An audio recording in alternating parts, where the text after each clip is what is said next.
आज एनकाउंटर का दिन था यूपी में। योगी का ताबड़तोड़ हिसाब यूपी में हुआ।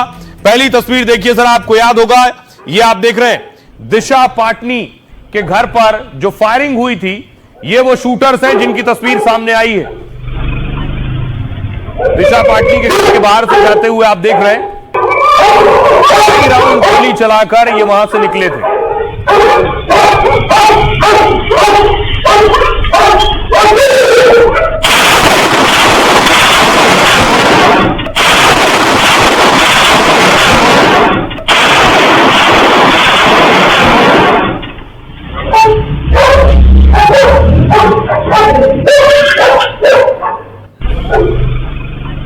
ये दो शूटर के चेहरे आप देख रहे हैं। सोचिए, योगी के राज में कोई आया, गोली चलाकर चला गया, ऐसा हो नहीं सकता। अगली तस्वीर देखिए जरा, दूसरी तस्वीर दिखाइए। उसके बाद क्या हुआ, इनका एनकाउंटर हो गया।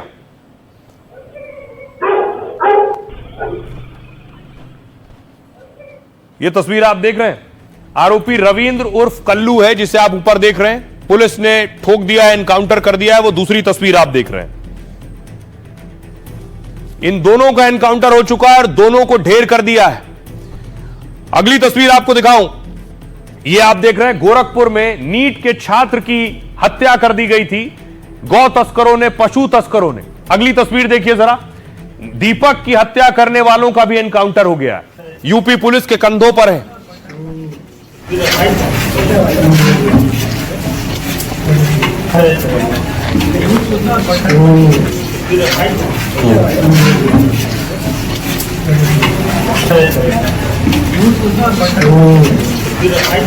सबको इनकाउंटर होना चाहिए, सबको इनकाउंटर करना होना चाहिए। एक पिता ने बेटे को इंसाफ और अपराधियों के हिसाब की मांग की, तो उसे पूरा करने में योगी ने 24 घंटे भी नहीं लगाए। जिन तस्करों ने गोरखपुर में दीपक का मर्डर किया था, योगी की पुलिस ने उनका एनकाउंटर कर दिया। वहीं दिशा पाटनी के घर पर फायरिंग हुई तो योगी ने खुद दिशा के पिता से बात की थी और जल्द ही कार्रवाई का भरोसा दिलाया था। योगी ने जो कहा, उनकी पुलिस ने वैसा ही किया। दिशा केस के आरोपियों पर ताबड़तोड़ एक्शन हो रहा है। गाजियाबाद में 2 बदमाशों का एनकाउंटर कर दिया गया। दोनों बदमाश ढेर हो गए हैं और पैगाम दे दिया है कि यूपी में अपराधी चाहे पाताल में छिप जाएं, वो बचेंगे नहीं। और आइए अब आपको बताऊं, दिशा पाटनी के घर फायरिंग करने वाले कैसे ठोके गए। आपको याद होगा, 12 सितंबर को दिशा पाटनी के घर पर फायरिंग हुई थी। ये जिस शख्स को आप देख रहे हैं, ये है रोहित गोदारा। इसी ने वो शूटर भेजे थे। बरेली में उनके पिता पर बदमाशों ने फायरिंग की। पुलिस ने बताया कि बदमाश हत्या के इरादे से आए थे, लेकिन दिशा पाटनी के पिता जगदीश पाटनी बच गए। इसके बाद सीएम योगी ने दिशा पाटनी के पिता से बात की। सीएम योगी ने अपराधियों पर सख्त एक्शन का भरोसा दिया। योगी ने कहा, अपराधियों को पाताल से खोज कर निकालेंगे। इसके बाद पुलिस ने अपनी जांच तेज की। सीसीटीवी फुटेज खंगाले गए। आरोपियों का पता चला। रोहतक के रविंद्र उर्फ कल्लू और सोनीपत के अरुण की पहचान हुई। दोनों ठोक दिए गए। दोनों रोहित गोदारा गोल्डी बराड़ गैंग से जुड़े हैं और इसके बाद यूपी एसटीएफ और पुलिस ने एक्शन लिया। गाजियाबाद में ये आरोपी बचकर भाग रहे थे। दोनों पुलिस कर्मियों पर हमला करने की कोशिश में थे, लेकिन पुलिस की कार्रवाई में दोनों आरोपी मारे गए हैं।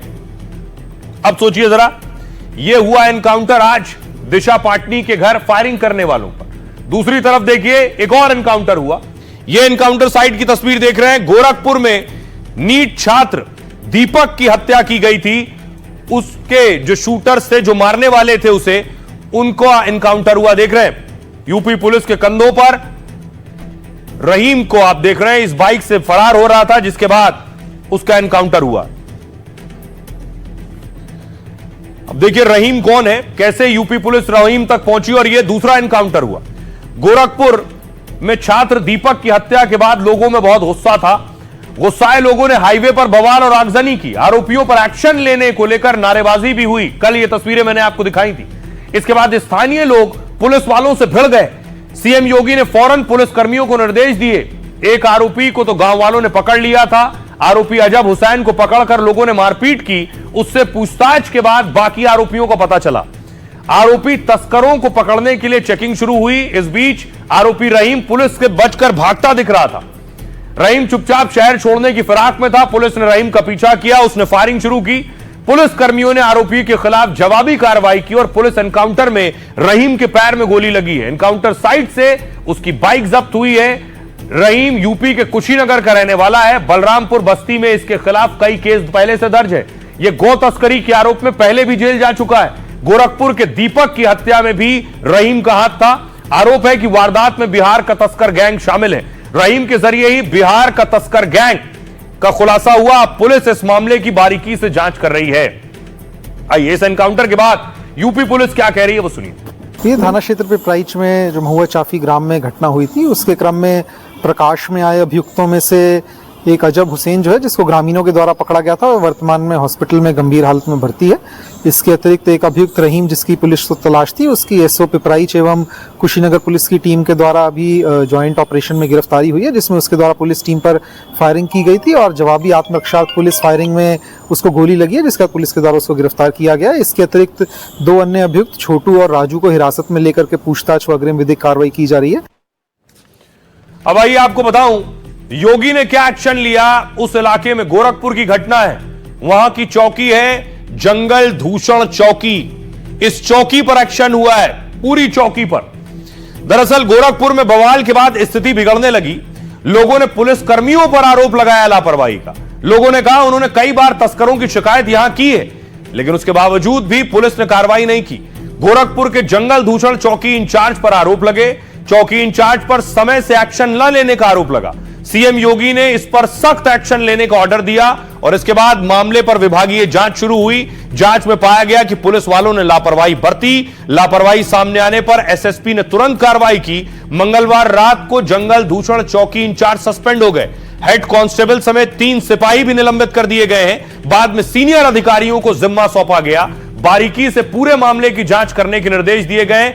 ADG law and order Amitabh Yash भी मौके पर पहुंचे। उन्होंने घटनास्थल पर पहुंचकर निरीक्षण किया और एडीजी ने अधिकारियों से पूरे मामले की जानकारी ली। अब सीएम योगी को वो पूरी डिटेल रिपोर्ट सौंपेंगे। और इस पर एनकाउंटर हुआ, पहले अपराध हुआ फिर एनकाउंटर हुआ। सुनिए अखिलेश यादव क्या कह रहे हैं। गोकशी कराने वाले लोग भारतीय जनता पार्टी के अंदर हैं और सरकार प्रशासन मिलकर करा रहा है। जो घटना गोरखपुर की हुई है, सच्चाई यही निकलेगी कि उनके प्रशासन के लोग ही मिले हुए हैं उसमें। उस बेटे का जीवन वापस कर देंगे जो ज्ञान दे रहे हैं। अब जो बेटा जिसकी जान चली गई, क्या ये एनकाउंटर उसकी जान वापस कर देगा? जिन तस्करों ने जीवन लिया उसका, क्या उस बच्चे का जीवन वापस आ जाएगा? क्या माँ बाप को उनका अपना बेटा मिल जाएगा? अब आइए आपको बताऊं कि दीपक की आखिर हत्या कैसे की गई थी, क्या हुआ था। अखिलेश यादव जिस पर सवाल उठा रहे हैं, क्या दीपक की जिंदगी वापस आ जाएगी। दरअसल गोरखपुर में सोमवार देर रात पशुओं को लेकर तस्कर पहुंचे। दुकान में हलचल की आवाज सुनकर वहां लोग इकट्ठा हो गए। आवाज सुनकर सबसे पहले छात्र दीपक वहां पहुंचा। लोगों ने पशु तस्करों का विरोध किया, सब भागने लगे। दीपक ने पशु तस्करों को पकड़ने के लिए उनका पीछा किया। पशु तस्करों ने दीपक को चलती गाड़ी से धक्का दे दिया। इससे दीपक के सिर पर गंभीर चोट आई और उसकी मौत हो गई। कई गांव वालों ने दावा किया कि दीपक पर गोली चलाई गई। इससे स्थानीय लोगों ने हत्या के विरोध में प्रदर्शन किया। फिर पुलिस ने मोर्चा संभाला और आरोपियों पर एक्शन लिया। अब तक 4 आरोपियों की गिरफ्तारी हो चुकी है। इस मामले में 2 आरोपी छोटू राजू को भी हिरासत में लिया गया। पुलिस बाकी आरोपियों की भी तलाश कर रही है। उनकी गिरफ्तारी के लिए इनाम की घोषणा की गई है। सुनिए जरा दीपक के चाचा क्या कह रहे हैं। आज जो रिपोर्ट जो है इसमें बदला गया हुआ है। एसएसपी साहब बोल रहे हैं कि जो है सर में चोट लगने से मौत हुई है, लेकिन ऐसा कुछ नहीं है। ये जो है प्रशासन जो है कि गफलाबाजी है। हाँ। क्या लगा? रिपोर्ट बदला गया है। मतलब आपके हिसाब से गोली लगी? गोली 100% लगी है। गोली अगर मुंह में नहीं लगी होती जो है लैट्रिन के रास्ते कैसे जो ब्लड आता।